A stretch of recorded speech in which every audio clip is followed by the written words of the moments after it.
So for this exercise, we're really focusing on kind of working on this transition from below shoulder level to above shoulder level with an emphasis on getting as much kind of activation and strength as we can from that posterior rotator cuff. So our focus is going to be external rotation.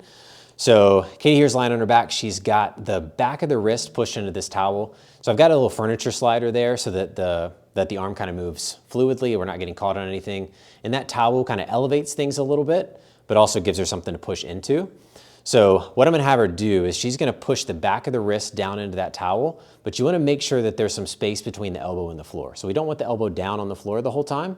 And then what I'm gonna have her do is once she's in that position, go ahead and activate the back of the shoulder and then start to do like a punch up overhead. We're gonna keep that elbow bent so that we're focusing on that external rotation the whole time and then coming back down. So good, right there. And so we're just going with repetitions. That's that full range of motion that we're going through. As long as that elbow stays off of the ground and as long as she's pushing the back of that wrist down into the towel the whole time, you're trying to keep that same amount of pressure while the arm moves up and back down.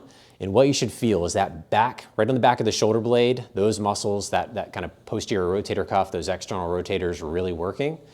And so the cue here is as long as you can maintain form, keep that pressure into the towel as we come up and back down. And so we really get this kind of training of what does it feel like to keep that back part of the shoulder, that posterior cuff active while we go into that overhead position.